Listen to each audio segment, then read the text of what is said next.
baseball this time around. It's the Sterling Silver Knights taking on the Woodbury Thundering Herd. Rob Strauss, Warren Croxton, Kevin Schul is going to bring you all the live action right here from Sterling High School. Great day for baseball. Got a pretty good pitching matchup here between Donovan Casey, and on the other side is Trey Wilson, who we saw last year, Schulze.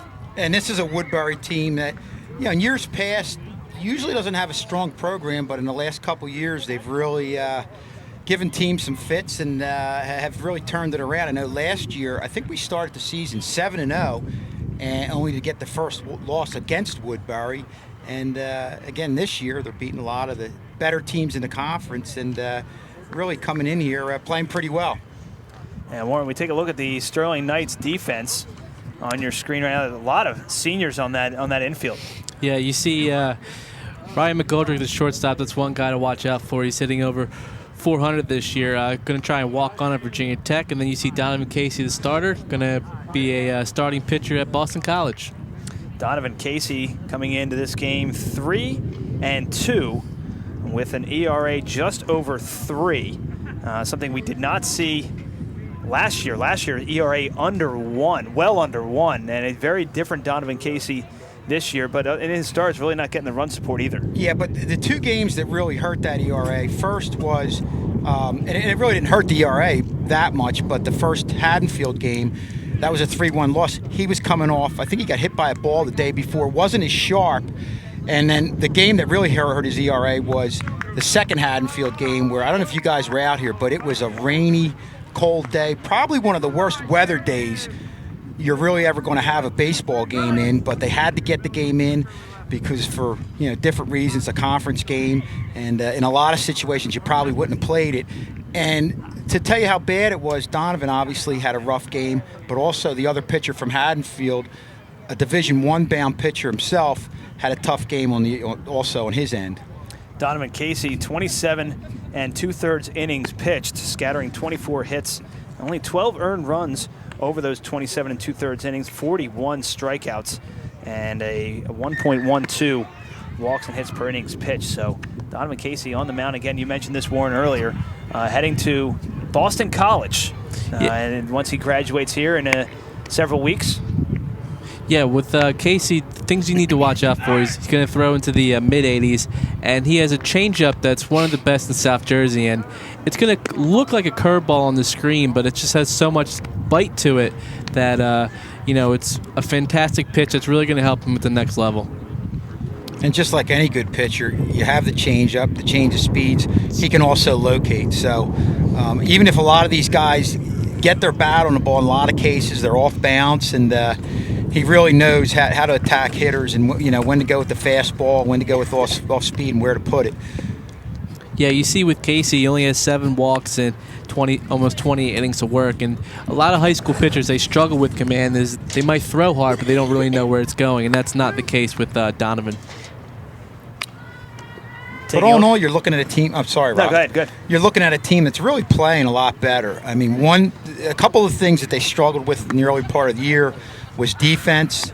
Coming up with bad errors at inopportune times, and they really didn't hit the ball that well. That's something that's really come on lately in the last few games, and obviously, you couldn't pick a better time to get hot with the bats than now with the playoffs coming up on Monday. And speaking to your point, they've won four out of the last 5, including a 3-game winning streak where they've outscored their opponents 30-19 over the past 3 games. So they've done a really nice job of getting the bats going. Something they had a real problem with earlier in the season is really scoring runs. And now that they've kind of turned out, I think the weather has a lot to do with that too. Weather just being nicer as we look at the first pitch coming in from Donovan Casey into, it looks like an outside pitch there, 1-0 to David Atkinson, the center fielder. The 1-0 delivery from Casey. Right down there, fastball right down the middle, evens the count at 1-1. And Rob, just to add a little bit to your point, with Casey on the mound against anybody, and you're thinking about that with the playoffs coming up, all you need is to get him a couple runs, and you have to feel like you have a shot there with the swing and a miss. Nice block there by Smitty coming on as the catcher here. We saw him catch last year. Of course, he's in there for Jim Sales this year, or today. 1-2 the count from Casey to Atkinson. Pitch is It's eye level, ball 2, evens the count. One thing that you quickly notice about Casey is that he works really fast, and all the really good pitchers, they get the ball and they just fire, and it really helps out their defense, keeping everybody on their toes. The 2-2. He's in there for strike 3. Late call from the home plate umpire, but Atkinson goes down looking for the first out of the game. That's going to bring up the shortstop, Kevin Tierney. And we talked about pinpoint control by Casey, and right there you see a ball right on the black, and a lot of pitchers, they can't locate that pitch directly where they want it. And for Casey, it was an easy strike 3 call. First pitch to Tierney, low outside. That's a great point, Warren. A lot of times, that separates the very good pitchers from the average pitchers. And 2-2. The average pitchers are just trying to get the ball over plate, and you see he's still trying to locate, and I think that was a big key in getting the strikeout. Tierney fouls one off behind us into the softball field. Look out. Beautiful day for baseball here. You can hear the wind. Wind's going to be a factor for the outfielders, blowing from right field out to center field. About 10 to 15 miles per hour. This is a pitch from Donovan Casey.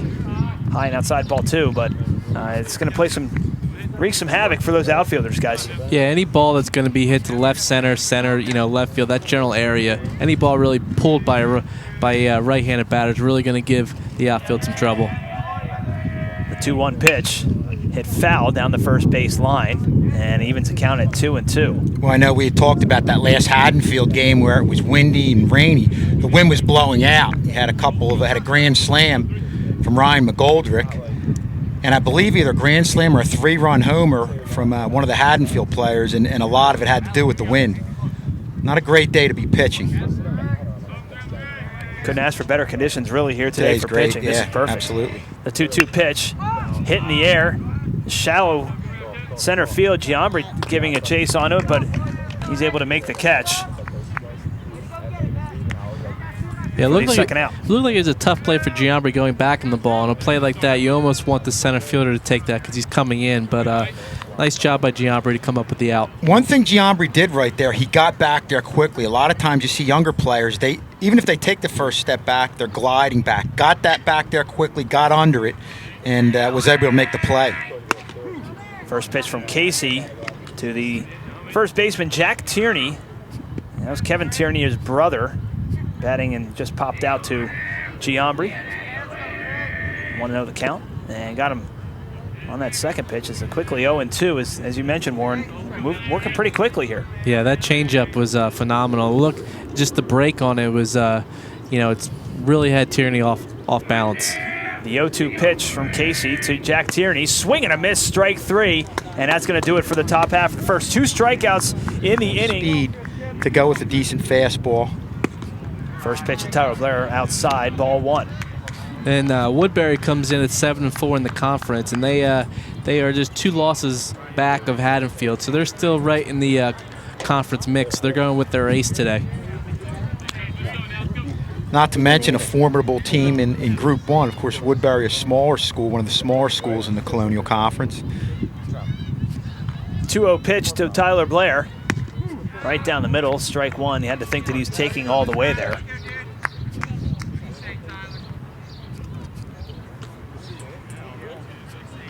Now the 2-1 from Trey Wilson to Tyler. Fouls it out of play into the softball field behind us. Evens the count, 2-2 to Tyler Blair. Blair is sophomore, coming in hitting .333 on the year.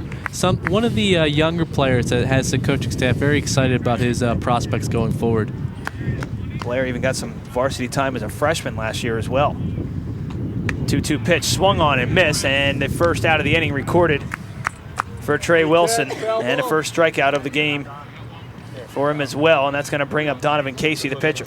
And on a quick look, obviously we don't have the best angle here, but it looks like Wilson's got a fastball that can tail away on right-handed hitters, and that's always good to mix things up with that and possibly a breaking ball that's going to come in on right-handers.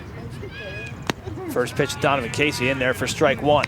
So we've talked about Casey as a pitcher, but as a hitter, he's very good as well, hitting over .400 with a .479 on base percentage. So he's going to try and play outfield also for Boston College. Next pitch low, 1-1. to Donovan Casey, who said he can hit the ball as well. Pretty impressive, 413 average. That's too bad. Second on the team. It also has 2 extra base hits with a double and home run. It has 15 RBIs on the team, which is tied for second. And I think the thing you like about Casey, you know, I was at the Haddonfield game where they had a kid who was bringing it, throwing pretty hard. Just, you know, very relaxed at the plate. Kid's a nice, easy step. They always say slow feet, fast hands.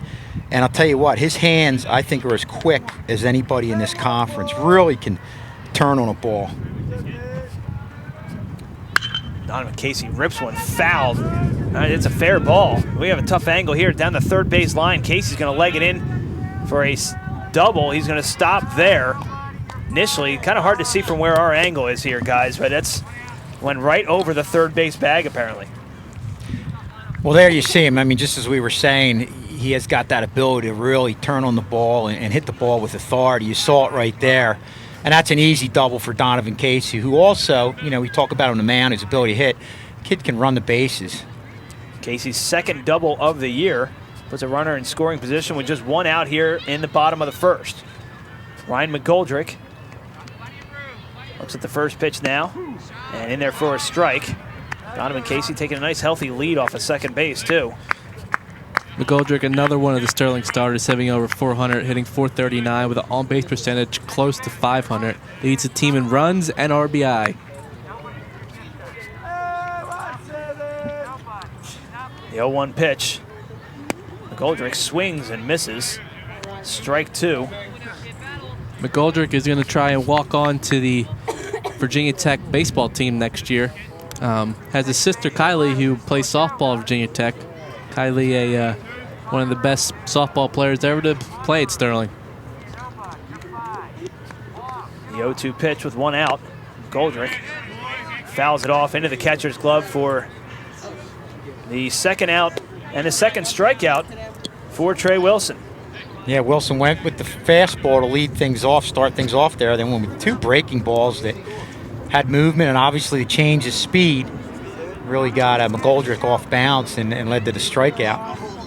It's going to bring up Ryan Smith, the catcher, with a runner in scoring position on the double from Donovan Casey. And they look back to him, and Casey close enough to the bag, he can just go in and stand up. But look at Ryan Smith's numbers coming in batting .300, 15 RBIs, tied for second in the team. Smith, one of those guys who's really come on lately with the bat. First pitch to Smith, in there for strike 1. It looks like Wilson early has his off-speed pitches really working well. It's got McGoldrick on a strikeout, and right there had Smith out in front.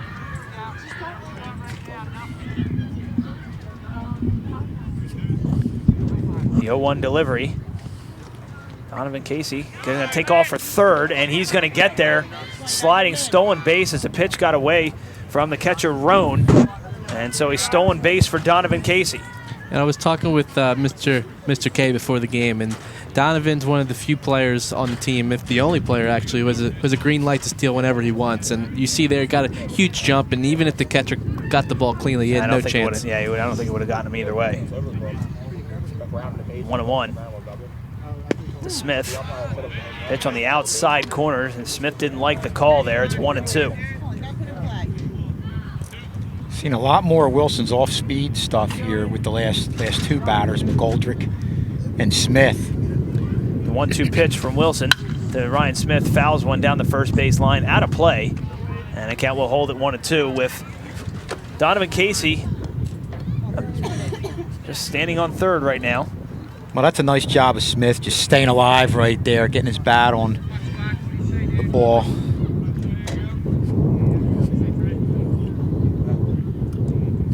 The 1-2. Popped up, flared up to the first baseman. Easy play for Tierney, and he secures it for the third out of the inning. Leaves Donovan Casey stranded at third base. We move to the top of the second, still no score. Is wasted opportunities, leaving runners in scoring position. We saw that from Sterling right there, and they're the ones that sometimes end up haunting you at the end. Chris Roan, the catcher, leads off first pitch. Going into center field and making a running grab there is Chaz Boyer for the first out. Good job by Chaz Boyer. had a lot of ground to cover there, even though the wind was kind of pulling that towards him. Well, and they're giving Chaz Boyer a chance to play out there. Obviously, he's a kid they really like a lot. You know, did a lot of good things on the JV levels, got a lot of speed. And, guys, we saw the speed right there. Really broke on the ball and got over there. And that's what you want from your center fielder. You get it from Casey. Obviously, you know, you need somebody else when he's on the mound. And Boyer looks like he could do the job. Pitcher versus pitcher here as the first pitch to Trey Wilson from Donovan Casey fouled down the third base line. Just a really long strike. And you talked about Boyer on that last play. It's his first varsity start, and at a center fielder, you really want him to take control of the outfield, and he did right there, calling off the right fielder and making the tough running play. The 0-1 pitch from Donovan Casey to Trey Wilson. Outside, ball 1.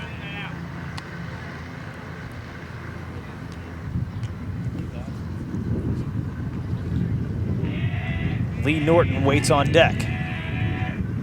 Swing and a miss. A healthy cut there by Trey Wilson. And he's falling behind 1-2.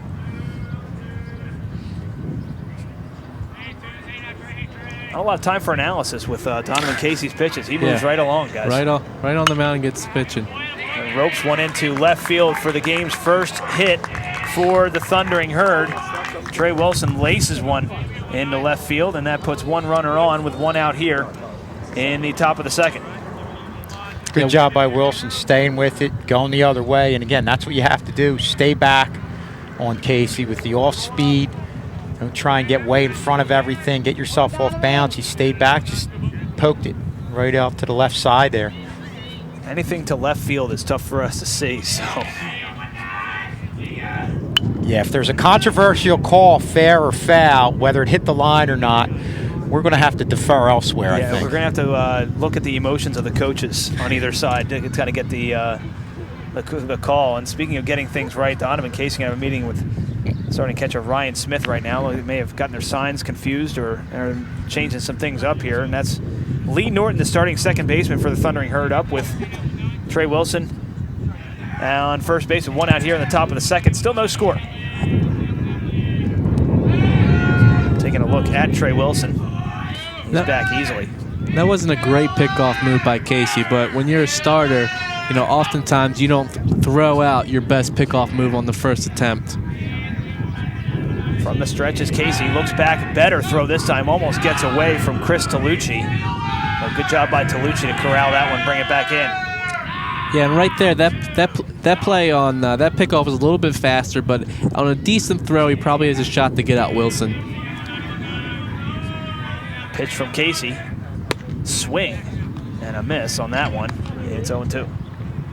Yeah, it looked like another off-speed pitch. And you just see the movement. It just the changeup just dives down on Norton, and Norton doesn't really have a chance. He thinks he's swinging it at one level, and it ends up 5 inches lower from his bat. The 0-2 pitch to Norton. Nope. They're going to go back to first base and check on Trey Wilson again. He's back safely, but they're definitely keeping an eye on him, Kevin. Absolutely. Wilson's a kid with some speed, and obviously and out here you don't want him to get in scoring position. The 0-2 pitch fouled off the end of the bat. More like a cut. That one looked a little more like maybe a cut fastball. A little bit of movement, but still had the speed right there. And that's the thing. You know, you don't want to go, if you get too many off-speed pitches, that could give, you know, the runner an extra jump if he's trying to get second. Wilson on first, the 0-2 pitch. Casey, Wilson's on his way. This throw from Smith bounces, and good backup by the shortstop McGoldrick. And record a stolen base for Trey Wilson. And that's some real speed there. I don't think Smitty would have gotten him even if it was a perfect throw. Now he's got a lot of speed. I mean, even though Casey threw the fastball, it was located down low, and they're the tough ones for a catcher to really get themselves in position quickly to set up and throw. You're down, and you're taking that extra split second to get yourself in that set position. And you know, there wasn't a whole lot, especially with the jump that Wilson had, that Smith could do on that play. We have a courtesy runner at second. Number 17, Michael Lynch, will run for Trey Wilson after that stolen base. He's probably out of breath, needs some water before he goes back out on the mound. Foul tip for a strike to Riley Roan. two sets of brothers on the team. Don't see that too often. Yeah, initially went over to get the lineups for Woodbury, and I'm like, how many sets of twins you guys have on this team? As we look at strike two, they said actually they're all just brothers. There's two sets of brothers. Last year they had three. Wow. How confusing is that? Yeah. As an away announcer. We're up for the challenge, or at least you are. I mean, we can handle it. We're professionals. Speaking of professionals,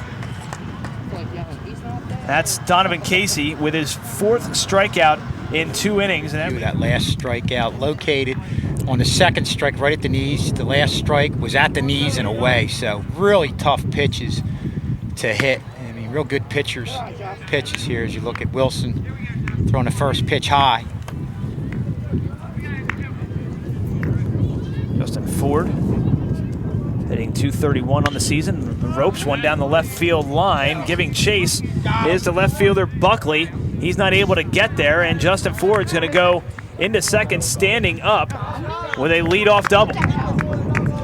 And just, you know, I got a little bit of a glimpse at the outfielder. It's very tough here. Like we said, we have a wall right here, but could just see, just like a lot of balls hit to the outfield against opposing teams by our hitters, you know, throughout the games that we've done here, they really have a tough time with this wind. And in a lot of cases, you saw it right there, the outfielder looked like he initially didn't get a good jump on it, didn't break the right way. So a runner in scoring position, nobody out here in the bottom of the second, still scoreless, and a bunt attempt goes foul, trying to get Justin Ford over to third base. Each team leaving a runner in scoring position. So far in this game, still early. Nick Samariglia doing a nice job of late. Didn't get a ton of playing time early on, but has really come on and helped these guys out in the field and with the bat. He really played well. The 0-1 pitch. And ball is high. 1-1. We talked about early, you know, when you have two really good starting pitchers, it's important to get that first run, because once they both get into a groove, you know, it gets that much more tougher to score runs off of them. Yeah, if you're going to score off an ace, you got to get them early. 1-1 the count to Smirglio. And looking back at Justin Ford, ball goes into center field. Ford's going to try for third, and here comes the throw from Atkinson, and it's too late. And that'll be an error on the pitcher as Ford goes into third base, and now you don't really have to, the bunt may be off here. Sac fly, ground ball to the right side. Yeah, it looks like the infield is back. At least the second baseman and first baseman are. So, you know, any ball that's hit, any ground ball should be able to score the run.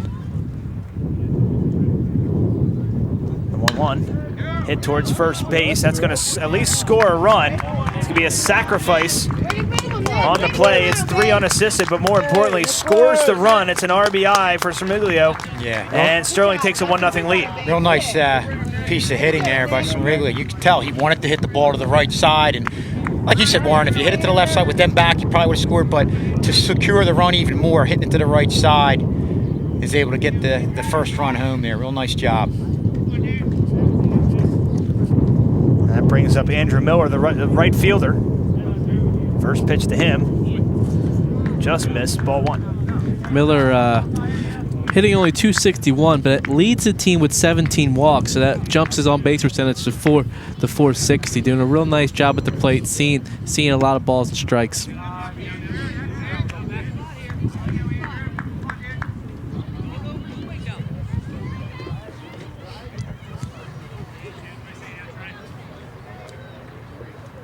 0-1 swung on and hit foul, out of play. Miller actually has more walks than hits on the year, so that just kind of and he's also third on the team in runs, so it just shows you that he's been a real valuable asset despite maybe not hitting as well as he wanted. Another one fouling out of play, almost like Miller's aiming for us here. Either that or the lacrosse team directly behind us. Pretty surprised Wilson with 2 strikes on Miller. You know, lefty going against lefty, gave him the fastball. And almost had to think he was going to go off speed away. And ropes one into left field for a base hit. Good perseverance by Miller, fouling off a number of pitches in a row, and finds himself on first base. One out here with Miller on first in the bottom of the second. Sterling with a 1-0 lead.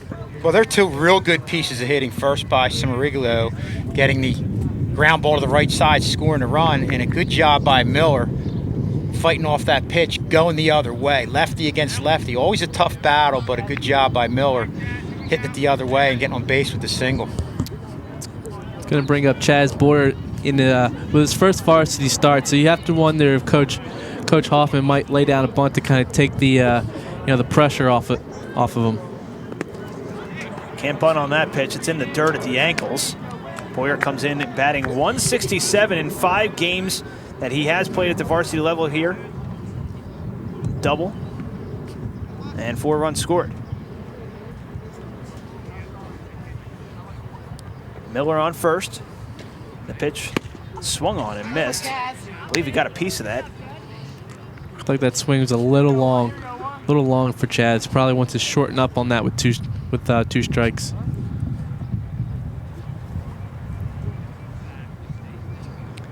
One out, Miller on first, and they're going to take a look at Miller, and he's back easily.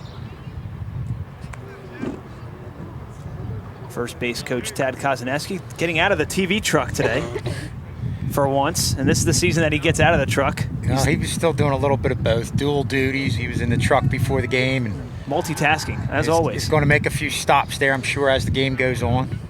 Kudos to the guys in the truck, doing a great job as always. Making us look good. Yeah. Swung on and missed. And Boyer disappointed himself on that one. Shaking his head, and he's got a 2-strike count against him. 1-2.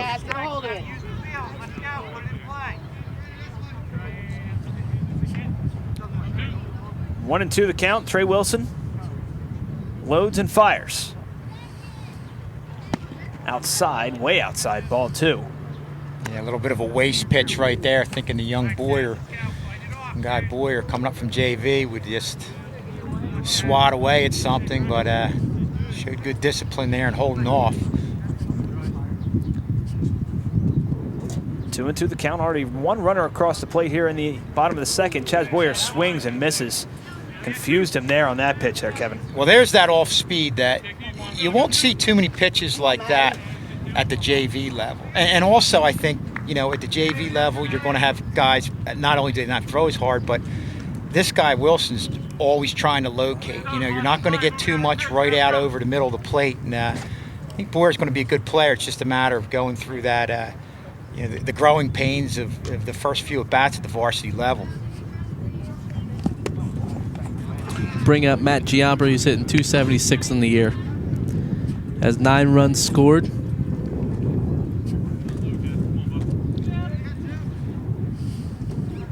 Another opportunity for Sterling to potentially put some runs across the plate. If they're going to do it, they have to do it with 2 outs here. Pitched low, 1-1. And one of the things Coach Hoffman and the rest of the coach staff has preached is 2-strike hitting. Something they talked about after they defeated West Deptford on Saturday is the 2-strike approach. Hitting the ball the other way, and you saw it earlier with Samariglio with the ball in the outer half, hitting the ball to first base, getting that run across. And we've talked about it before. I think that was a big key to their success last year. They had a better record. Obviously, eventually lost to West Deptford in the playoffs, but there was a lot of games that they broke open just by getting their bat on the ball, forcing other teams to make plays, and eventually there were some errors that they capitalized on. 2-1 pitch high, and Giambri looks at it. It looked a little high to me, but it was called a strike. 2-2 the count to Giambri with 2 outs.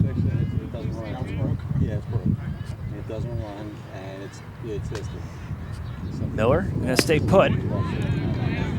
I'm checking now. It's a full count now. Wilson wanted that one. Yeah, he did. I thought he had it. Full count to Giambri. Yep. Yeah. Easy for us to say. Giambri will be, Miller will be on the move, and he's going to go into second on the first walk of the day issued by either pitcher. And that's back to the top of the lineup with Tyler Blair, who struck out his last at bat in the previous inning.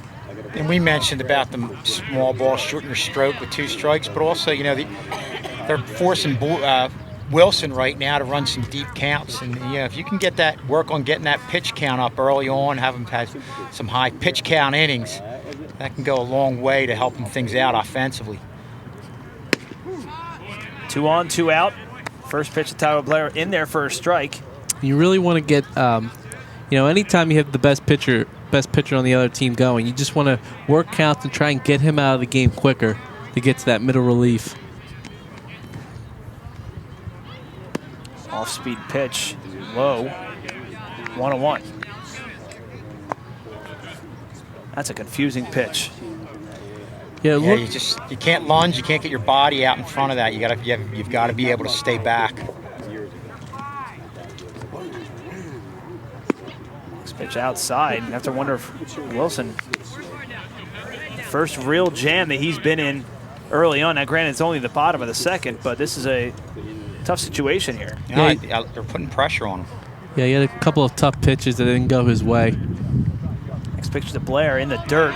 Good cover by Roan, the catcher. And now it's a tough situation again for Wilson here. Part of the, you know, the part of seeing a good pitcher become what he is seeing how he works out of tight jams like this. You know, you get a couple pitches that don't go your way. How do you come back and deal with the problem at hand? 3-1 the count, 2 out. Tyler Blair swings through it. Now the count is full. Again, we don't have official pitch count, but this is a pretty big inning pitch right here. Yeah. So runners will be on their way. Miller on second, Giambri on first after the walk. 2 out. And the pitch laced foul down the first base line. We'll do it again. Now that's what we're talking about. When you want to make a pitcher work, throws a pretty decent pitcher's pitch right there, breaking ball. Blair just reaches out and pokes it, foul ball off to the right side, and keeps himself alive, and more importantly, keeps the pressure on Wilson.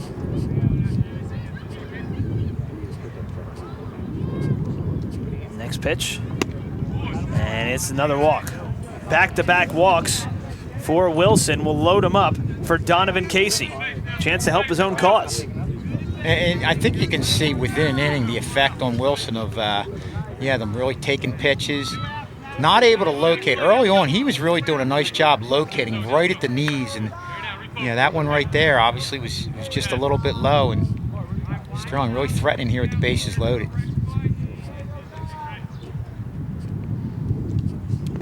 First pitch in the dirt. Donovan Casey tells Andrew Miller to hold up at third. Good job. Roan's done a great job behind the plate. And we always talk about this backstop here where there's a lot of room, deep. And you really you need somebody that gets their body in front of it, almost having the goaltender mentality. 1-0. Donovan Casey laces one foul over the back of that aforementioned backstop. There's got to be a good 20 yards of grass behind home plate here.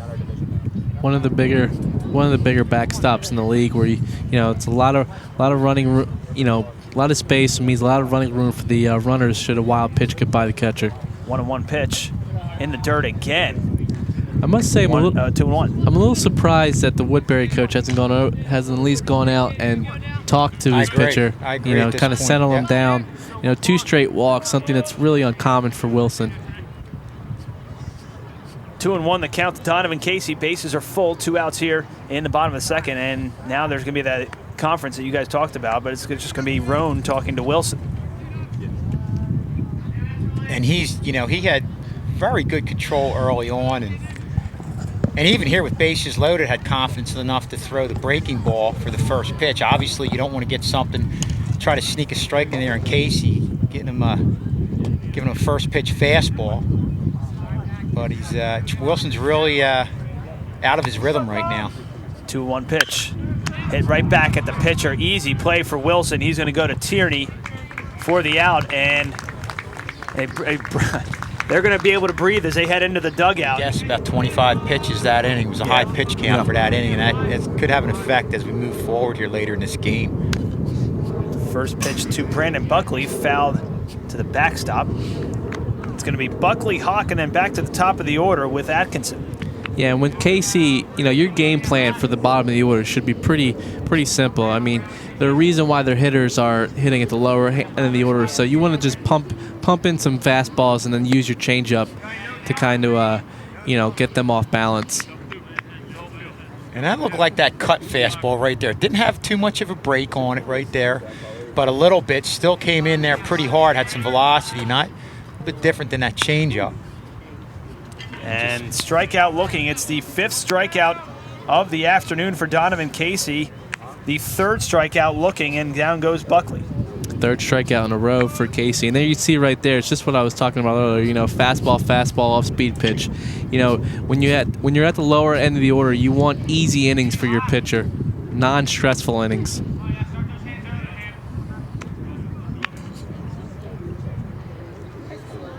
That's going to bring up Hamilton Hawk at the bottom of the order, a left fielder. A left-hander looks at ball 1 just inside.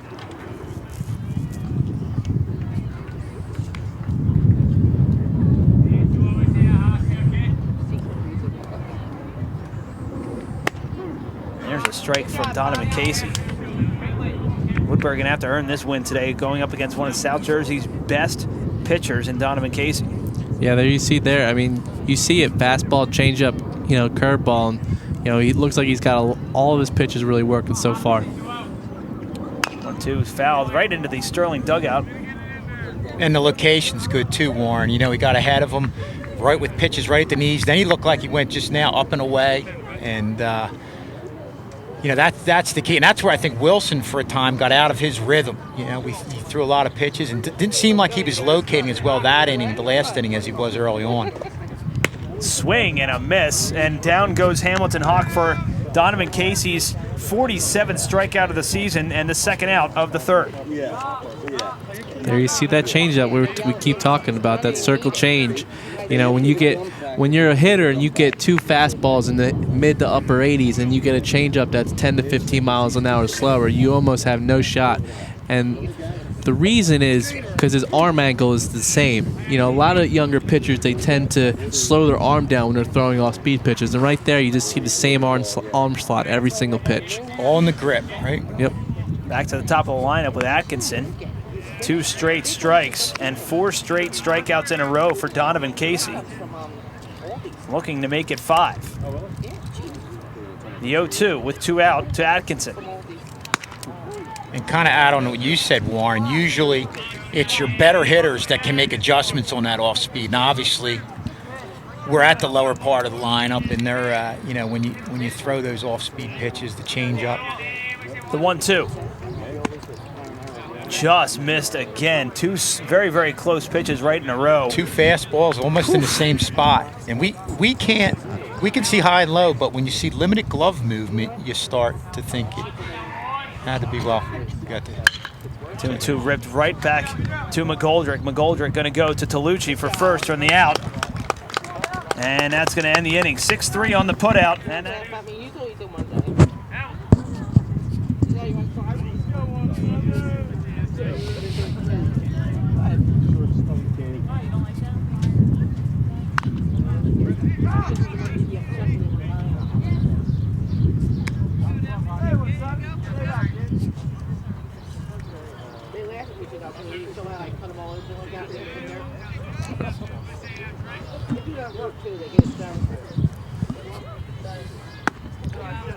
So the 0-1 pitch by Wilson is taken up to even the count at 1-1.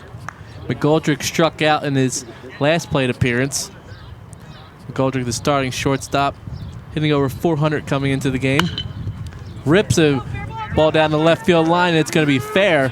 McGoldrick's going to have a stand-up double, or slides into second for a double. That'll be McGoldrick's 8th double of the year, which leads the team. Well, you can see with McGoldrick and Donovan Casey, if you make the mistake of leaving the ball out over the plate, and this goes back to what we were talking about, lower hitters in the order, you can make those mistakes. Right. But these guys, if you leave the ball out over the plate, they're going to make you pay for it. There you see the starting pitcher, Trey Wilson, who defeated Sterling last year. Sterling was 7-0 to start the year, and Wilson shut them down. Second straight inning with leadoff double. That leadoff double in the second from Justin Ford turned into the game's only run. Hopefully McGoldrick can do the same here in the third. Give Donovan Casey a little bit of breathing room. The 1-0 pitch. Swung on and hit into left field and getting right past a diving Tierney. And they're going to hold McGoldrick at third base. Nice piece of hitting there by Ryan Smith. Good move there by holding the runner. What do you think, Kevin? Yeah, absolutely. You know, that's a situation maybe if you had 2 outs, you might try, but ball was hit pretty sharply to left field, got out there quick, and the left fielder was coming up with some momentum. So that, you know, and I don't think there's too many situations where you're going to send somebody there, especially early on here in this inning with nobody out. Yeah, with your 5-hitter up, you know, it's, you know, unless it's an easy decision, you almost rather just hold the runner and not take any chances. Back-to-back base hits for Sterling. For Justin Ford, who scored the game's only run, looks at strike one. Yeah, Ford hit a ground rule double in the second inning and came around the score on the ground out by Samirlio. Now that one looked a little outside, and one thing you see there that you very rarely get if you're a catcher and you move your glove on the inside rather than move your wrist, you're not going to get that call a lot, but it seems fortunately he got it. Seems like the umpire is a little uneven with the calls on the outer half of the plate. I agree. McGoldrick on third, Smith on first. Nobody out here in the third, and pop out right behind the plate. Roan giving chase, and he squeezes it for the first out, and coming back wisely was Trey Wilson to cover home plate. Sometimes you forget about the guy you had on third base, and McGoldrick. Yeah, well, that's a big out there for Wilson. And yeah, that's, you know, smart base run and play. You go right to third. There's no way you should even be off that base on a foul ball. Get on it, and then once they catch it, you can obviously tag up. I've seen people tag up on foul balls where you have the first baseman going back, making a play, diving play, a great catch, only to, you know, have the runner tag up because you're rolling, you don't set your feet, and you're not able to make a quality throw. Samirlio, who has the game's only RBI, up to bat right now. And looks at strike one on the outside edge. That last play was almost an underrated play by the catcher Chris Roan, because there's so much room back here. You know, if you don't make that play, that just forces more pitches for your starter to throw extra pitches to the batter, and then more pitches those pitches add up during the game. And they get another pop-up, almost the exact same spot. This time it's going to be Tierney who squeezes it. So 2 straight batters hit one about 20 feet, both in the air and off to the right. And they're the type of quick outs that Wilson wants. And you talk about him getting in some jams, but one thing that can make him stronger from a momentum and a rhythm standpoint is having kids make plays and have them get out of jams. Yeah, when you're a pitcher and you know you can rely on your defense to make plays, it just makes things a lot smoother for you on the mound. You're not afraid to throw certain pitches because you know they're going to create ground balls and that your infield's going to gobble them up. Brings up Andrew Miller, the right fielder, who singled his only at bat back in the second. And by back in the second, I mean last inning. Sterling put 7 players to the plate in that last inning. It's the 5th batter here in the third. We'll see if we can talk to Mr. K, see if they keep accurate pitch counts on the opposing pitchers. But Trey Wilson really doing some work here in the last 2 innings. Yeah, especially that second inning where we talked about earlier. It was probably close to 25, 30 pitches. Pitch got away from Wilson there. One thing I noticed about Wilson, it almost seems like when he's throwing a curveball that he almost slows his body up. There you see there that his body was quicker than his arm, so his arm has to catch up to his body, which leads the ball to be up in the zone and out of the strike zone. Pitch low. Yeah, that's the one thing, Warren, you talked about that on Donovan Casey's end. One thing he's able to do, a lot of times you have coaches go out to pitchers. Donovan Casey's one of those guys that knows his delivery, and he can self-correct himself if he's in a rut or his mechanics are off a little bit. He's out there. He knows what he's doing the whole time and can get himself back into a rhythm. And Andrew Miller is going to walk and load him up for Chaz Boyer. What an opportunity here for Chaz Boyer, making his first varsity start, to put some runs across the plate and give Donovan Casey some insurance runs here in the bottom of the third. Now we'll see what Boyer learned from that last at bat. In the strikeout, saw a little bit of everything that Wilson had. You saw the fastball, off speed, pitches down in the dirt, the hard breaking ball. So this is on the job experience at the varsity level for Chaz Boyer. McGoldrick on third, Smith on second, Miller on first, and the first pitch in the dirt, ball one.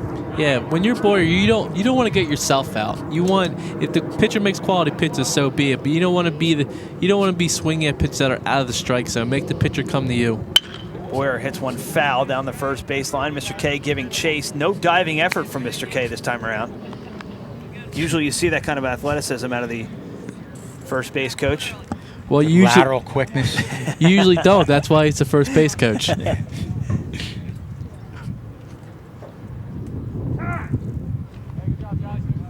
Could have been worse. Could have been that it was a Dodgers skipper, Tommy Lasorda. Just fall over. Just fall over. Could have been a lot worse. 1-1 to Boyer. Low and inside, ball two. Trey Wilson having a real tough time trying to find the strike zone here in the last couple innings. This is where you have to think he wants to go right at Boyer. I mean, he got him to strike out, a younger player coming up. Obviously don't want to. Boyer hits one to third base and it gets into left field for a base hit. That's going to score at least two. And it does. Chaz Boyer with a base hit and 2 RBIs gives Sterling a 3-0 lead. Well, what a key at bat there by Chaz Boyer, coming in at a very opportune time with 2 outs after they had a couple pop outs there to get the big hit. And that goes back to what they talk about, is just getting your bat on the ball, forcing the defense to make plays, or getting your bat on the ball, and it's going to have eyes and find openings. That's what happened right there. And Sterling gets a couple more runs here. First 2 RBIs for Chaz Boyer on the season comes at a great opportunity as Matt Giambri swings and misses at the first pitch from Trey Wilson. You know, when you're Chaz Boyer, you understand that you're playing for playing time. You know, the playoffs are right around the corner. And you're also playing for playing time next year. To come up with a big 2-out hit right there with the bases loaded only helps your cause more. And a base hit into left field by Matt Giambri. Coming around to score is Andrew Miller. And now they got Boyer trapped in a rundown. Boyer trying to get over to third. And he eludes one tag. No, he does not. And that's how the inning is going to end. But Giambri scores Miller for the RBI. You see Donovan Casey now with a 4-0 lead. He's retired 6 of his last 7 hitters. You know, you have to feel confident with the Sterling coaching staff, knowing that you have a 4-run lead with your ace on the mound.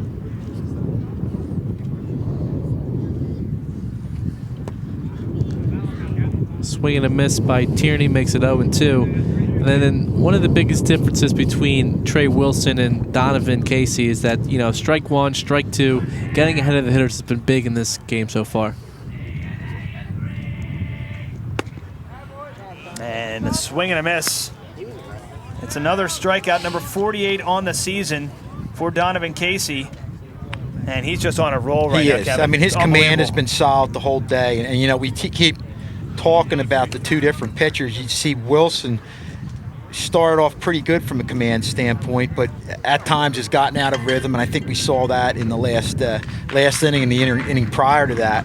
But Donovan Casey's been solid the whole way, and I'll tell you what, if he pitches like this in the upcoming playoff run, they're in there against anybody. I mean, they're a lower seed right now, but with him on the mound, and especially with the fact that they're putting the bat on the ball, you know, it really puts them up there with anybody. A very scary team for a higher seeded team to play in the playoffs. Something Mr. K was talking about earlier was in previous years it used to be a Monday Friday week in terms of playoffs. So you can throw your ace on Monday and pitch him again on Friday.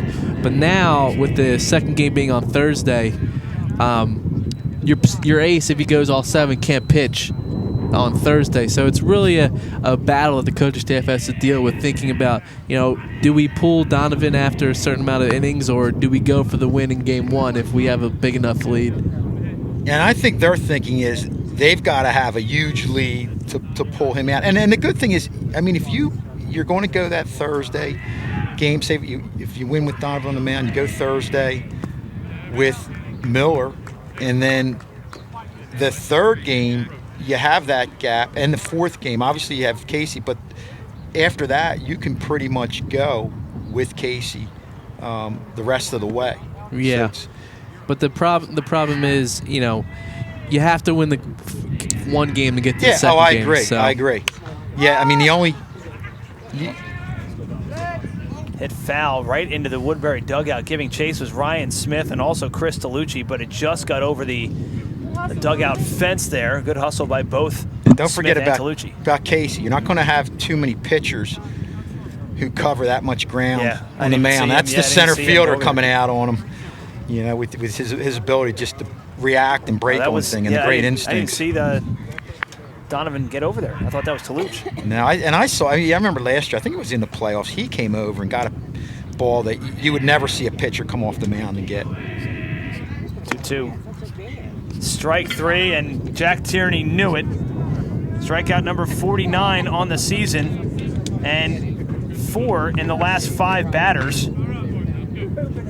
6 of the last 7. I'm just impressed with how he locates so well. I mean, it's just pinpoint location.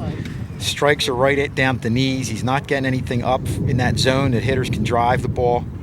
It brings up Chris Roan, the catcher. Ball gets away, but just judging by Jack Tierney's body language, he knew as soon as that ball hit Smith's glove that all he could do was walk away. And you mentioned about the change in speeds. A fastball after a changeup makes that fastball look that much quicker. Ball hit foul down the third base line. 1-1. 4-0 here from Sterling High School. In favor of the Silver Knights. RBI singles by Boyer and Giambri extended the Sterling lead to 4-0 in that last half of the inning. 1-1 the count now to Chris Roan, who flew out to center field back in the second. Trey Wilson, the pitcher, waits on deck.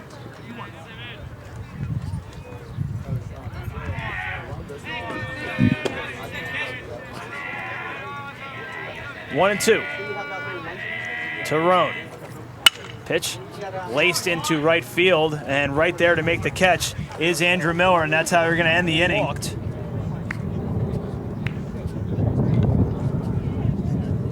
And the first pitch to him, outside, ball 1.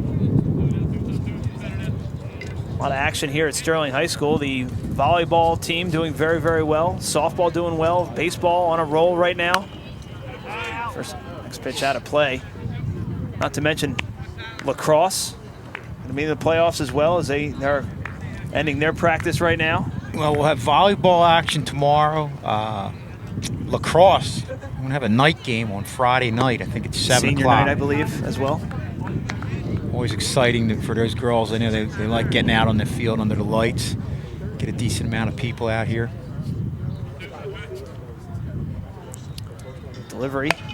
There's another one right to second base. Norton all over it. He's going to throw to Tierney and gets away from him. And Blair is going to stay on first as the ball. It's the backstop. We're going to call that an error. I think he beats that out. All right, let's go with the official Warren Croxton scoring. And we're going to say he beats that out. It was hit very, very, as soon as it hit that infield grass, it just absolutely died. Yeah.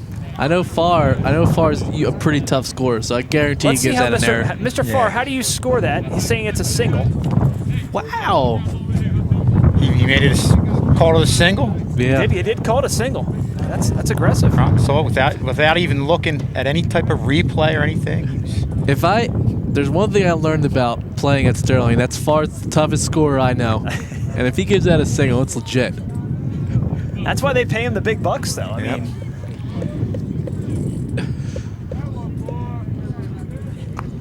So on the single by Blair, infield single, as per Mr. Farr. He's gonna bring up Donovan Casey, doubled, and grounded out to the pitcher. And he fouls one out of play into the parking lot. Watch out. And I'm sure the one thing that's bothering Donovan about this game is, other than the fact that he's pitching really well, is that he had bases loaded with 2 out and just hit a ball right back to Wilson to end the second inning. This game could have been a lot worse right now. Yeah, that's probably the one thing that's bothering him right now. 1-1 the count to Donovan Casey, and they take a look at Tyler Blair really going nowhere. Well, that's where, the following inning, you talk about kids picking each other up. You had the 2-out hit by Boyer that brought home the runs, or, man, you're coming out of that very frustrated after leaving a lot of runners on base. 1-1. Swung on and missed. And he's calling time here. What are they calling it? Go off the end of the bat. That was calling a foul ball. I guess they off the plate. I guess they felt it hit Donovan as he was before. So I guess it was a foul ball. I guess he hit it off his leg or something. That's unusual, because usually if he hits it off your ankle, you usually just stand there and moan like it hurts. 1-2. Tyler Blair on first base. Nobody out here in the bottom of the 4th. The pitch hit into center field, giving chases to Atkinson. He's underneath it and squeezes it for the first out. And Blair retreats back to first.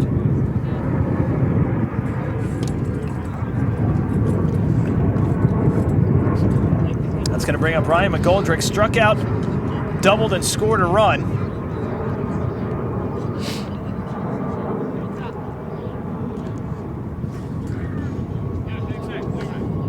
Goldrick having a hot couple of games. Had 4 hits on Friday as the team beat Gateway 13-5. Also scored 3 runs. Has a run scored today. Goldrick high and inside for the first pitch. And got the strikeout against McGoldrick early on when he was locating very well, locating his off speed well. And then in that last at bat, got it out over the plate, and we talked about it before, how McGoldrick made him pay for it. There you see right there that breaking pitch that just got way away. And that's what we talk about, having high pitch count innings and getting out of a rhythm. And we're seeing that from Wilson, really not able to get into that good rhythm that he had in that first inning. Laced down foul down the left field line. Again, once it goes down that third baseline, we're basically flying blind here. We'll have to see if we can work a press box high over the backstop here into our budget for next season. Or a spotter up there. I think we should move down the third baseline. That'd be my vote. For softball, we almost got hit a few times the other day doing the softball game. A couple foul balls. Remember that one? You had to be quick on your toes where we were set up. 0-2 count to McGoldrick.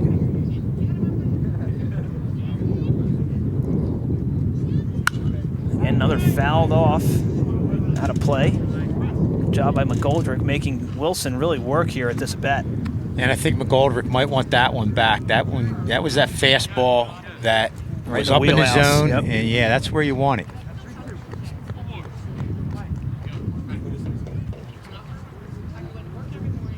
Blair on first, 1 out. 0-2 to McGoldrick. Pitch from Wilson. Fouled out of play. Blair was on the move. Looks like McGoldrick swung a ball 4 there. McGoldrick, quite an impressive hitter, hitting over 400, but doesn't take a lot of walks. Only has 5 walks in 76 plate appearances. Again, the count 0-2. Blair at first. And the pitch from Wilson. Hit into the air to right center field. Getting underneath it is Roan. And he makes the catch for the second out. Blair, again, will retreat back to first base.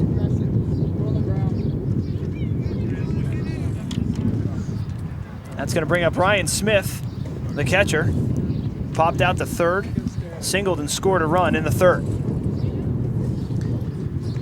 Another part of the approach that Coach Hoffman wanted the team to work on was hitting less pop-ups, less fly balls, more line drives, more hitting the ball on the ground. And it seems like the past couple hitters have seen they've gotten away from that philosophy.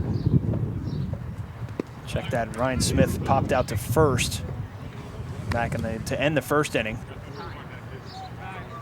Well, this is Wilson's job right now is just to keep the game within striking distance, but the difficult task is who you're going against. A 3-run deficit, being down 3 runs against a lot of pitchers is doable, but it's almost like a 6-run deficit against Donovan Casey. 1-0 pitch to Ryan Smith, in at the knees for strike 1. I mean, your chance of having, consecutive quality bats against a kid like Casey, who right now is in that rhythm. He's not going to walk a lot. He's not going to make bad pitches. Is really an uphill challenge here for Woodbury. Blair on the way to second. He'll go in easily as the pitch was in the dirt, so credit stolen base to Tyler Blair. Second stolen base of the afternoon for Sterling. First one came from Donovan Casey back in the first. 2-0, 2 out. The pitch from Wilson, who's taking a look back at Blair.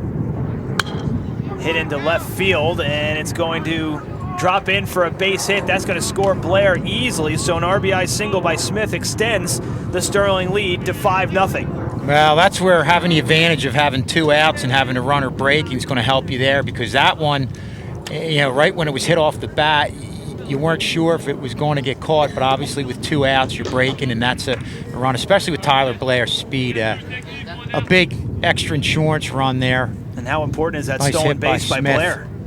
You don't know if Blair scores on that if he doesn't take the second base.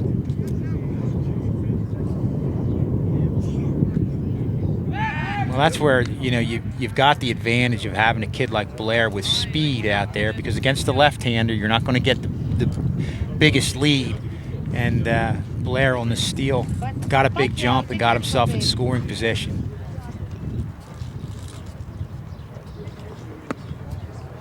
Justin Ford, the DH, up to bat now. Doubled and scored a run in the second.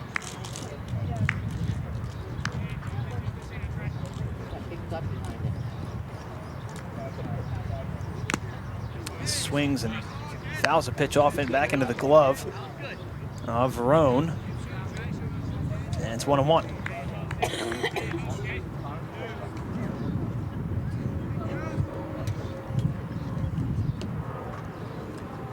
Miglio waits on deck for Sterling. Should Ford get on? It hits one into left field, and that's going to be a base hit.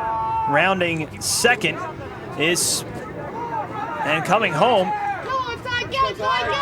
and scoring. It's going to be a stand-up double, the second of the game for Ford. Scores the pinch runner, Tyler Jones, for Ryan Smith, and the Sterling lead now 6-0. Coach Hoffman didn't hesitate, had Jones going the whole way. Sterling just chipping away at the lead right now. Adding on to the lead.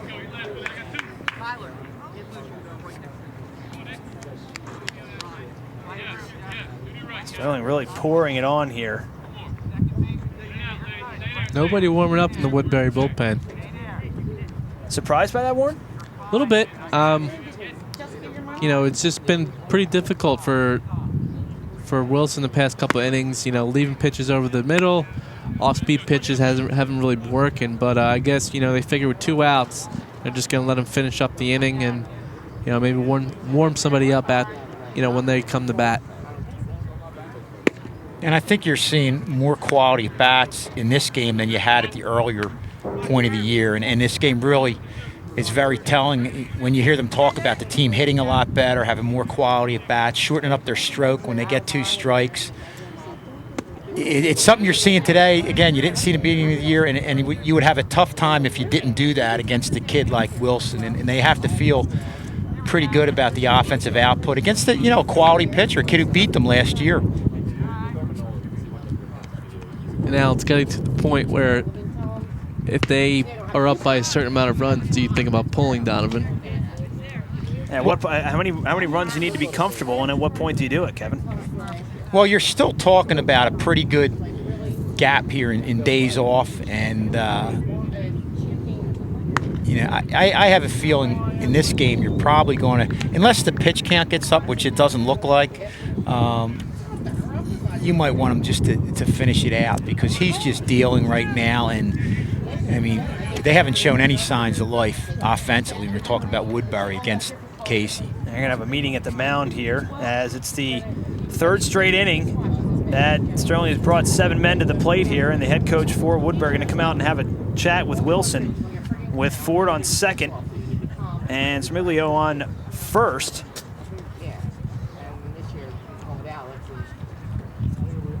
And no action still from the Woodbury bullpen. It doesn't look like they're looking over to our right here into their bullpen, into their dugout rather. Don't really have that many players on the bench. Looks like they have about 3 or 4 maybe. Yeah. And again, we don't know what their schedule is like in the earlier part of the week. Obviously, they're probably saving Wilson for Sterling. They might not have a whole lot left, or pitchers with innings left in them if they pitched earlier this week. Well, they have a big game versus Audubon on Thursday. Audubon's tied for the conference lead with Haddonfield at 8-3, and Woodbury still has a chance if they beat Audubon. So maybe they're just saving some of their better pitchers for and that would make sense. Thursday. Yeah, that would definitely make sense. So maybe at this point it's up to just Wilson to take one for the team.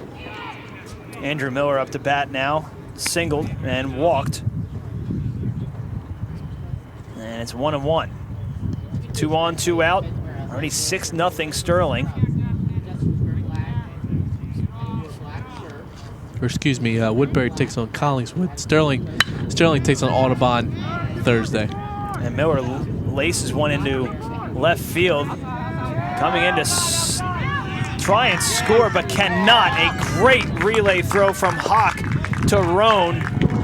Gets Justin Ford to end the inning. The right fielder just made a really, really nice play to help get Justin Ford at the plate, but they have a long road ahead of them here, as Donovan Casey absolutely dealing. It's been 2 of his last 3 innings. 3 of his last 4. 3 up, 3 down. And we have bullpen activity for Woodbury. It looks like the third baseman, Brandon Buckley, is going to be warming up. Might be the next pitcher to come in. Hit right back to Donovan Casey, the pitcher, who flips it over to Tolucci for the first out. And you saw Sterling there taking a shot with 2 outs, make the defense, the other team, make plays and give Woodbury credit. They made it, but I'll tell you, one thing you pull out of that was that's the second time we saw Andrew Miller going against the left-hander hit the ball the other way, and that's where you're seeing Sterling right now having that real good approach, taking balls the other way, hitting them where they're pitched, and putting the pressure on the defense. And I mean, that has a lot to do with them really being on fire in the last few games offensively. And speaking of Andrew Miller, Warren, we got an update from Coach K heading over to first. Yeah, it looks like Miller pulled a hamstring. So Tyler Jones, who was a courtesy runner for the catcher Ryan Smith, is going to move in the right. It's a straight-up move. So Tyler Jones moving into right field for Andrew Miller. So Miller's day is done. Half-decent day for Andrew Miller. A pair of singles and a walk, and scored a run.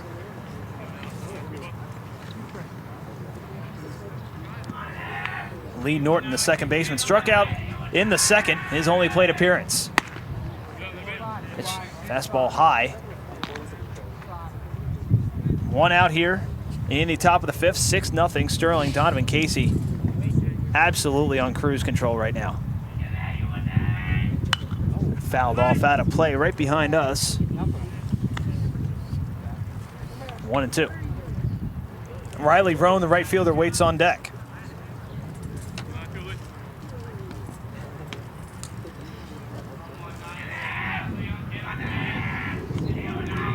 The 1-2. Right down the middle For the another strikeout victim for Donovan Casey for the second out.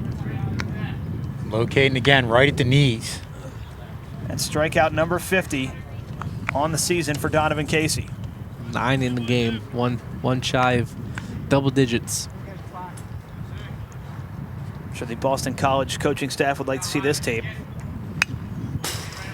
Probably don't want to hear the announcers, though. No, you know what? Hey, I'm not mad You at could him just for go that. video. Yeah. Yeah, just go, video only. Probably going to watch the game on mute.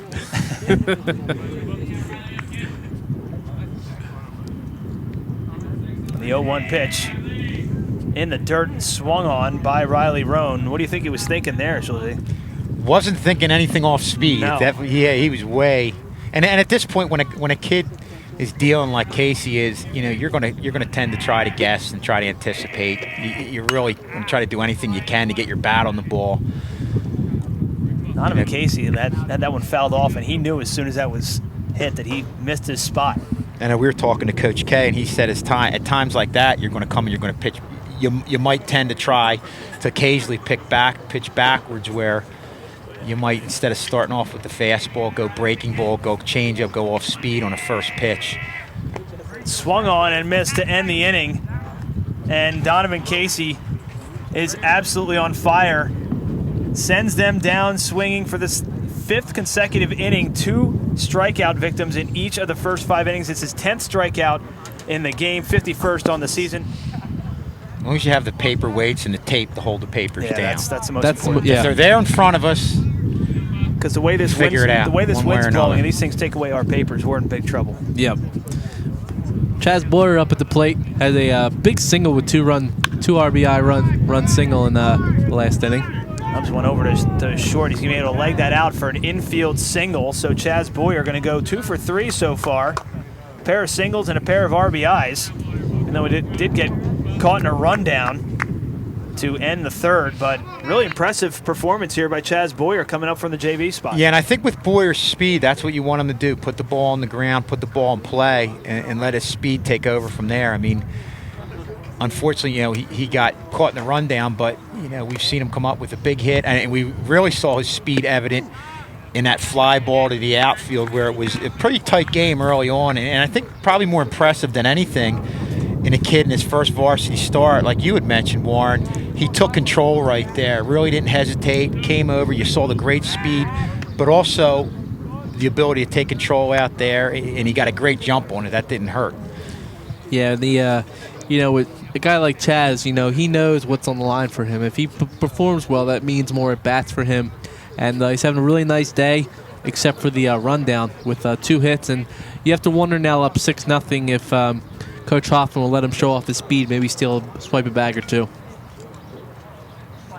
Giamri at the plate now. Singled, an RBI, and also walked. And he fouls one off out of play. Big game in the major leagues tonight. Mike Trout, the Anaheim Angels, coming back to Jersey, playing the Phillies tonight, so it should be a pretty packed crowd at Citizens Bank Park tonight. Yeah, I read online that the city of Millville has 28,000 people in it, and they have almost 5,000 people going to the game tonight. Wow. So almost a quarter of the city of Millville will be at the ballpark tonight. And nobody will be in town in Millville. Yeah. So if you drive through Millville and there's not a lot of traffic, you know why. Mike Trout's in town. Yeah. Having an awesome year, too. Absolutely amazing year, and signed that extension with the Anaheim Angels. Must be nice to be a 22-year-old, be $140 million richer. Is that all he got? Yeah. And then just wait till he turns 28 and becomes a free agent and gets that another big contract. That's where it's going to be. I mean, obviously this was a big payday, but that's when you're not so sure if the Angels are going to be able to keep him at that point. If he keeps up the way he's hitting. Yeah. Absolutely, but I think what they've done is made some mistakes with the long contracts with Pujols, and even Hamilton wasn't that long, but still 2 big contracts that they gave the players, position players that early on here really haven't had the same type of success they had with their other teams. Giamri hits one into left field for a base hit. And that will move Chaz Boyer over to second. So back-to-back base hits for Sterling. And it's back to the top of the order now with Tyler Blair. And even if the shortstop had made that play, gets back up on his feet with Boyer's speed, they have no shot at him. So, I mean, that's what speed can do. It can keep innings going, keep what would normally be outs, keep the runners on there, and keep the pressure. Something we talked about, keep the pressure on the pitchers. Nobody out, 2 on for Buckley, the new pitcher, into this 5th inning. First pitch to Tyler Blair is in there for a strike. Tyler Blair struck out in the 1st, walked in the 2nd, and singled, had a stolen base, and scored a run in the 4th. Very productive 4th inning for Tyler Blair. Yeah, Blair, a sophomore. You usually don't have many sophomores hit leadoff in your lineup, and Blair's really showed why he does lead off in that last, in the 4th inning with a single, then a run scored after a stolen base. Tyler Blair, a 3-sport athlete here at Sterling, starting goalkeeper for Pete Marley's and the boys soccer team in the fall, and then coming off the bench, I believe, in the boys basketball season. We may look to a starting role probably next season. Yeah, well, it looks like a guy as a junior that's got a good shot. It definitely challenging for a starting role. Donovan Casey waits on deck. Pitch from Buckley. High, and Blair ducks out of the way.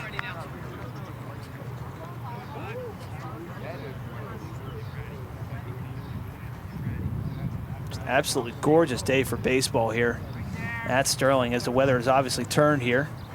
A couple 80-plus degree days here as Tyler Blair swings and misses at strike 3. He'll head back to the dugout for the first out of the inning. I was stunned when Mr. Case this was the first TV game of the year. Yeah. Usually by now they have a couple under their belts. There was a few questionable days that you could have done games, but you can't chance it with all the equipment. Right. And it takes longer to set up here with the outside games. Brings up Donovan Casey.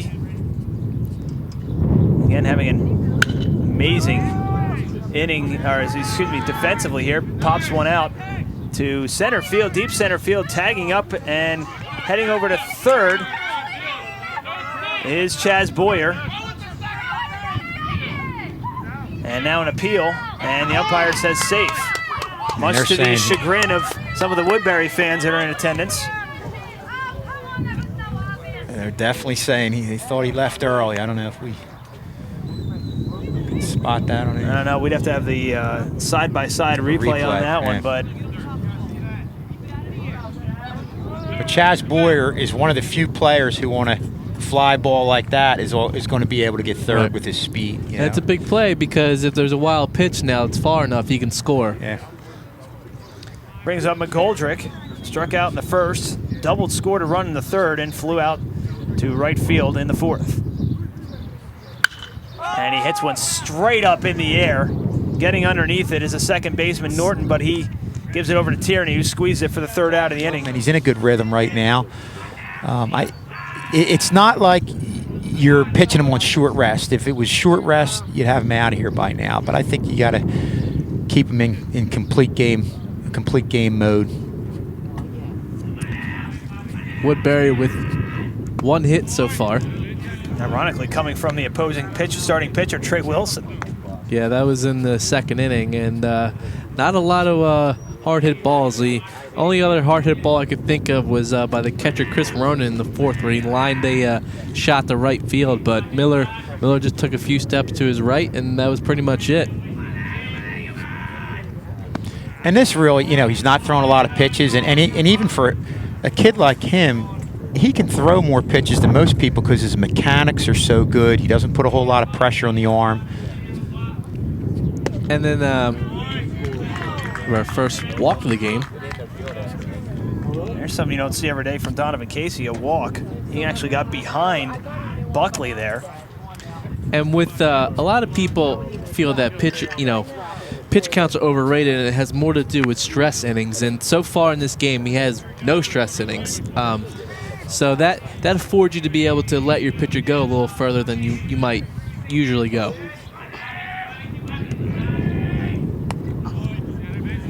First pitch to Thomas Weber, seeing his first action of the game here at the plate. Low and inside. Coming in cold, and you get to face one of the top pitchers in South Jersey. Good luck, kid. Buckley on first after the walk. And there for strike one, evens the count at 1-1. Still no action. I don't see any. Schulze, I don't know if you can see any down the third baseline, any action in the Sterling bullpen, or Can't really see. Can't really see. We'll have, and Warren's going to go check it out. Stretch the legs out a little bit.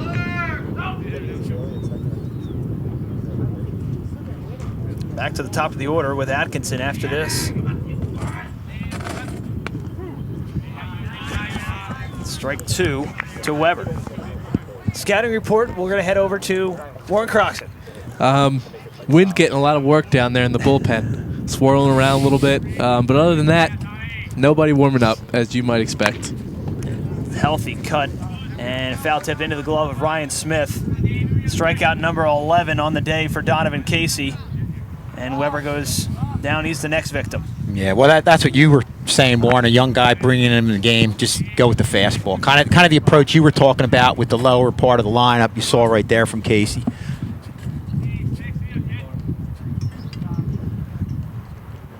Atkinson up now, 0 for 2 on the day. Struck out looking in the first and grounded to short to end the third.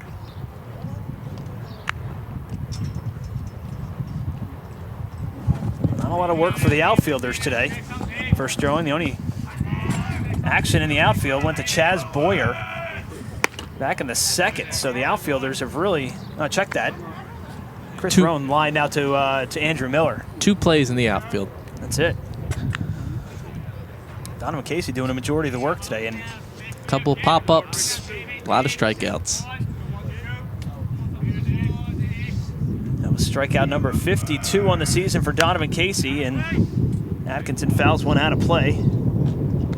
Now, how long was that scoreless inning streak he had last year? Was that in the 30s, 40s? 31. Yeah, 31. 30s. Yeah, he's looking a lot like he did during that streak. And this is when you want him to look like that. Yeah. This time of year when playoffs are about to start. Casey from the stretch. It's Atkinson to ground one over to Semiglio. Really no play anywhere around, so that's going to be an infield hit, second hit of the afternoon. And that's going to put Buckley on second. And Kevin Tierney to bat for the Thundering Herd. Save that ball if you're David Atkinson. Not a lot of hits surrendered here by Donovan Casey today. Yeah, that's probably a ball that Semiglio feels like he should have had. Not sure if he throws out Atkinson, but that he probably feels like he should at least give himself a shot there. Pretty sure Mr. Farr scored that infield hit. We get the thumbs up, and he says yes. Kevin Tierney up to bat now. Popped up to shortstop, and now hits one right between Donovan Casey and gets the out at first. What a great play by Matt Giambre. That's an awesome play. Making the play while setting his feet at the same time. Donovan Casey that we saw last year during the play, the latter part, or throughout all last year, and in that real nice the playoff run where he had a couple nice starts. When he's on and he's in that rhythm, it's very difficult, and as long as the fielders make plays. You saw a real nice play there by Giambre.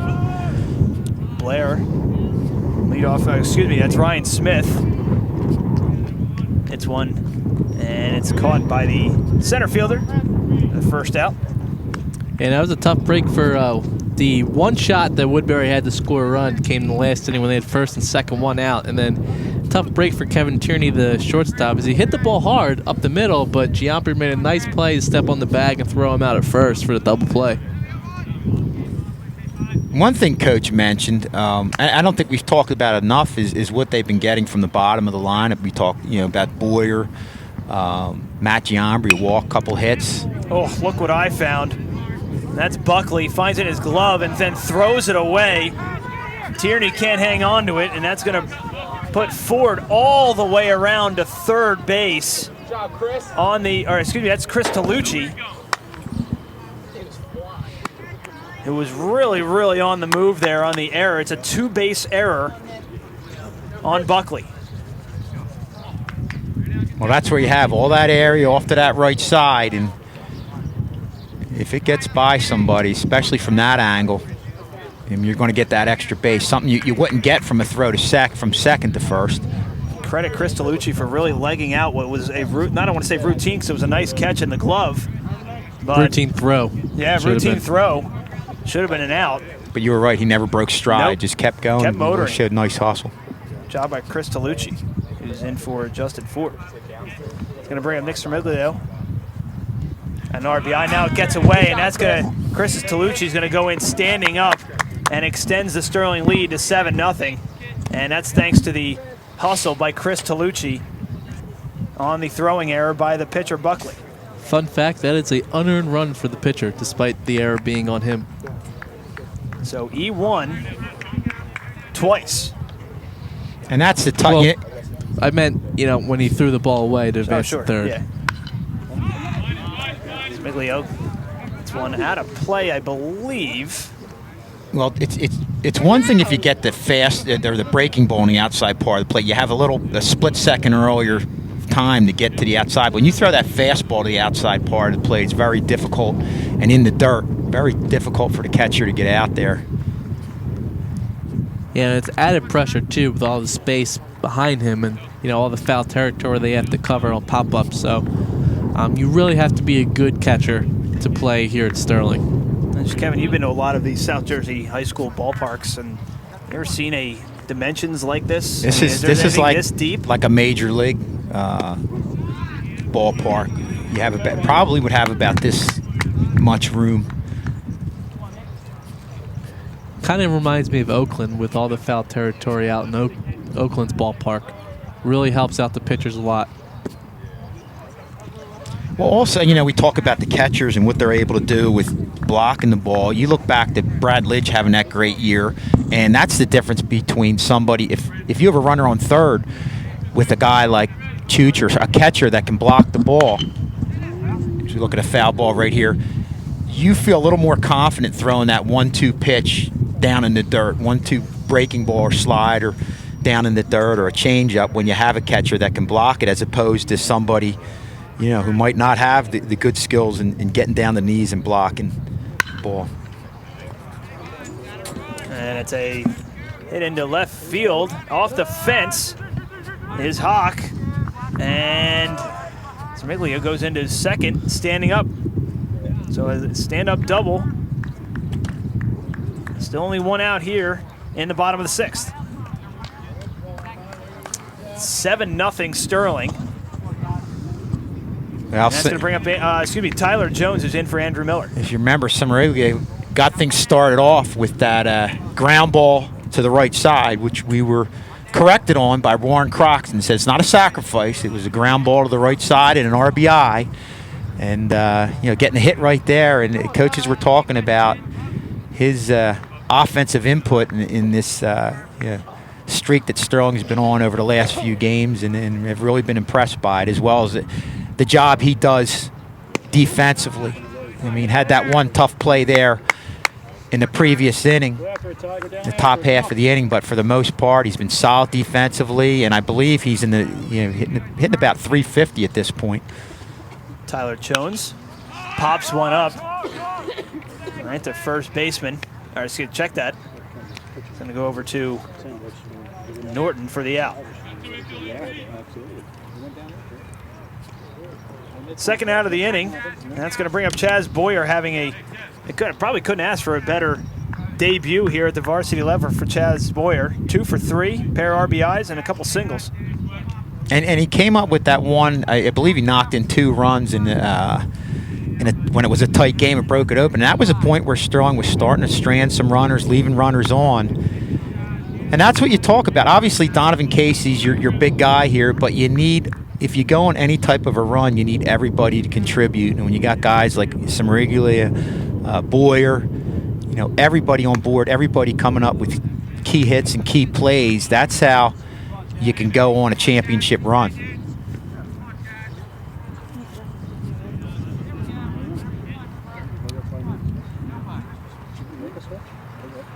pitch right at the knees for a strike. It's 1-2.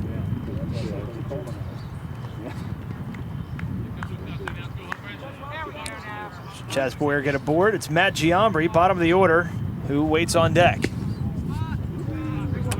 3-1, excuse me, check that. It's 3-1 the count. Now to Chaz Boyer.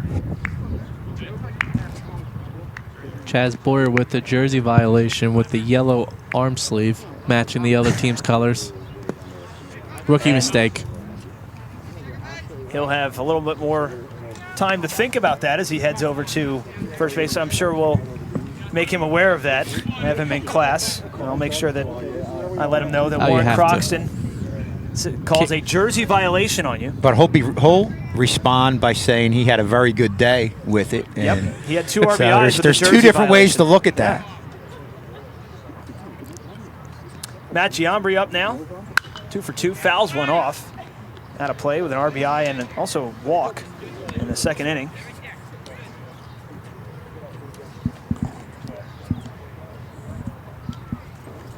Already 7-0 Sterling here in the waning moments of this game. And the pitch, low, inside, 1-1. Matt Giambri entering the game, 276. 4 RBIs, 9 runs scored. Runners on first and second. Again, low and in the dirt, good job by Roan. We mentioned this earlier in the game, what a job he's done behind the plate today. Yeah, it's tough. I mean, that one looked like it bounced out a little bit further in front. I don't know that, you know, they always say that the one that bounces before the plate's on the catcher. And Giambri pops one up down the left field line. And getting under it and making the catch is Hawk to end the inning. Top of the 7th, last chance time here for Woodbury, down 7-0. They have a tough road to hoe here if they're going to get back into this game against Donovan Casey, who has 11 strikeouts to this point. It's going to be Tierney, Roan, and Wilson for the Thundering Herd. Hit one right to Giambri. Giambri scoops it up, tosses it over to Tolucci for the first out. Yeah, and the 2 things that really stood out to me have just been fastball location and then the ability to strike hitters out when he needs to reel back and fire. It's just been a tough day for Woodbury's hitters, and when you're going against one of the top pitchers in South Jersey, a Division I pitcher, it's just, you know, easy decisions for Coach Hoffman of Sterling.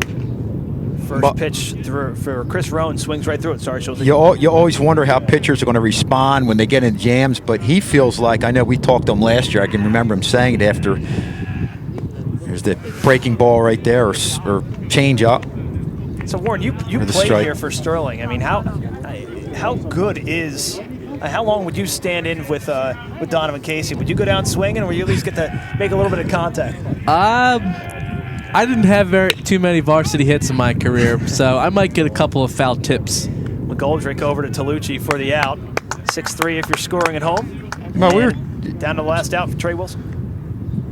We were saying how, talked to him last year, he said he actually likes the challenge, and you get, if you have a few hours or whatever, kid gets on base, gets a hit, he likes the challenge of having runners in scoring position, having to bear down and come up with that big strikeout. And, you know, you would talk about that, Warren, and talking about how that's been a big thing today. I mean, not that Woodbury's really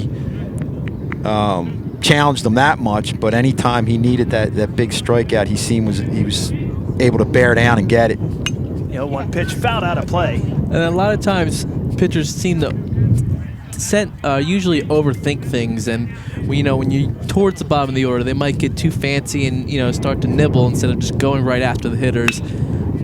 Donovan Casey gonna pick up the win. 11 strikeout performance as McGoldrick sends it over to Tolucci to end the game. 11 strikeouts, and Donovan Casey picks up his 4th win in 7 games with a 7-0 win over the Thundering Herd.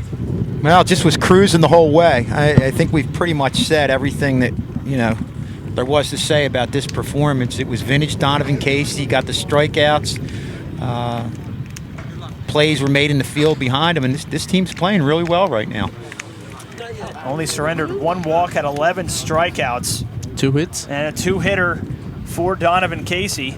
What we're going to do is we're going to get off to a very, very quick break. When we come back from the break, we'll have our players of the game. One of them will be the aforementioned Donovan Casey. Sterling wins this one 7-0. We're back with a post-game show right after this. Mr. Schul's over here with our stars of the game, led by Donovan Casey. And Donovan, it looked like you were just on right from the beginning of the game. What was the key to what you were being able to do here against Woodbury today? Location, hitting my spots, get them off balance. That was pretty much it. Keeping them off balance the whole game and blowing it by them if I had to. And I know the team has struggled at points this year. Do you feel like right now, as a team, you're playing as well as you guys can play as you approach a playoff run coming up here? I feel we can play better. Our offense is starting to pick it up. We're starting to hit the ball, putting it in play. We're staying away from the pop-ups, and we're starting to score a lot more runs. And it looks like also, I mean, they didn't hit a lot of balls off you, but there were some nice plays made behind you. Matt Giambri, Chaz Boyer out in the outfield. How important is that for you guys as you move forward here? Defense is key. We have to make plays. It keeps the pitchers healthy, keeps them in the game, keeps them from having to worry about striking out kids. And when you trust your defense, everything's a lot easier. I promised Donovan we'd make it quick because they're all going to the Phillies game tonight. Donovan, congratulations on a great job today. And Justin Ford coming back here off after a few months off of his. There we go. They're not too nervous. They hit the bullseye right there. Yeah. Okay. I'll tell you, this team, and you're seeing it right here. It seems like you guys, led by this guy, are a loose bunch. Is that part of this late season success? Yeah, because we were probably getting down on ourselves for a little bit, but kept the negativity out of it, just being loose, relaxed, playing baseball the way we know how to play it. Yeah, and it seems like right now, obviously, it was a disappointing start. It was a disappointment at a certain point of the year, but it seems like you guys have put that aside, and right now it looks like everybody's doing what they have to do to get you guys on a playoff run. Yeah, we have a lot of our hitters late in the order. They're just driving the ball into the outfield. And it's big coming into playoffs because we have our hitters that we know that were hitting the ball early in the season. Now we have hitters that weren't hitting the ball that are stepping up, including myself. Yeah, and you personally, I know the coaches had mentioned that about your right now on a hot streak at the plate. Personally, what's been the key for you at the plate? What's been the difference now as opposed to the earlier part of the year? In the beginning of the season, I was just overthinking it. Hitting is a simple thing, and just slow down, just don't even think about it. Just see the ball and hit it. Simple as that. Yeah, and it's funny. We talked to Donovan about the rhythm pitching. You feel like you're in a rhythm up at the plate? Yeah, definitely. I feel more comfortable, just relaxed, and just a lot more confident. Justin, hit every time. So, Justin, thanks for coming on with us, and best of luck the rest of the way in the playoffs. Yeah, they told me to be quick, so they told Coach to be quick with his speech and everything. So we're trying to do what we have to do here. Ryan McGoldrick, hey, I'll tell you what, you talk about your team starting to hit the ball. You've hit the ball the whole year, and it looks like you just haven't missed a beat. How do you feel up there at the plate? It feels good, just confident and relaxed. You're just seeing the ball well. I struggled in the beginning a little bit, popping up a lot, but I fixed that in practice, worked hard, and just got on top of the ball and started hitting line drives. And obviously, as one of the senior leaders here, what was said, what did you say to the guys on the team when you guys went through some tough times this year?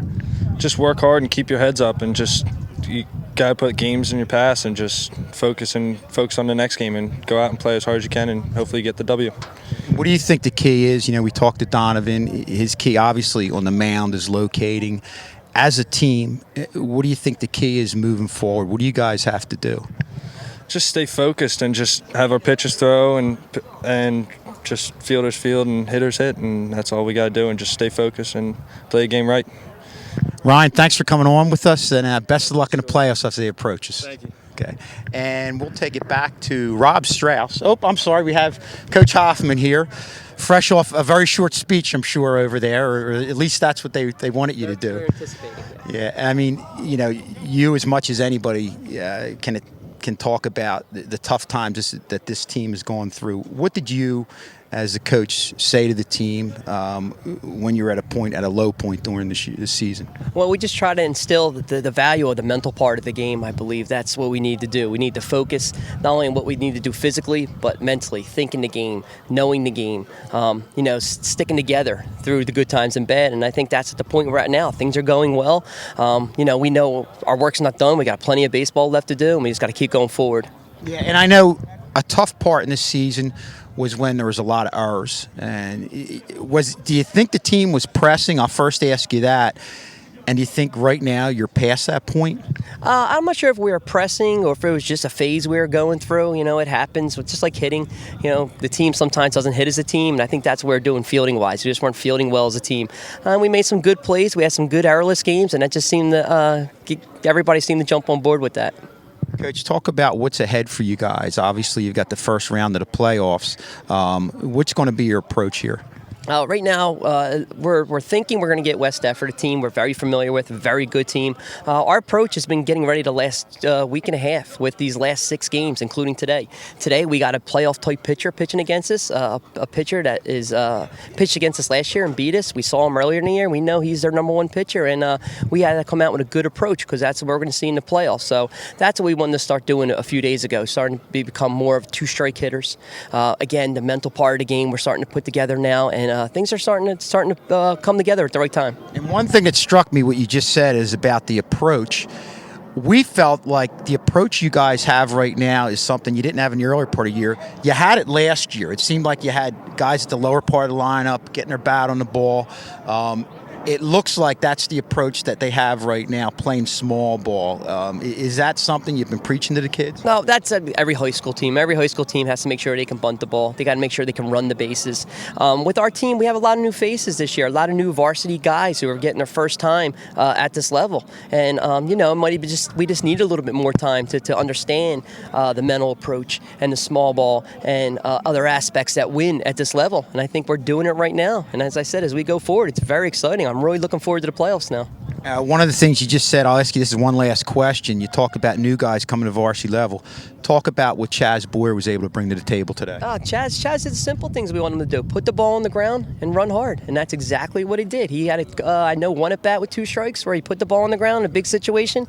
I believe it was a 2-out situation, too. And there are little things that get W's for your team in big spots, and he's really fast. He's very good in the outfield. So we just inserted him in the lineup today, and it just seems like whoever we put wherever on the field, it's working right now. So we're just going to keep going with it. Coach, thanks for coming on with us. Congratulations on the win, and best of luck in the playoffs. Thank you. Okay, and we'll take it back to Rob Strauss and Warren Croxton to close it out. Thank you, Schulze and Warren. Just a great overall performance by Sterling. Real quick. Yeah.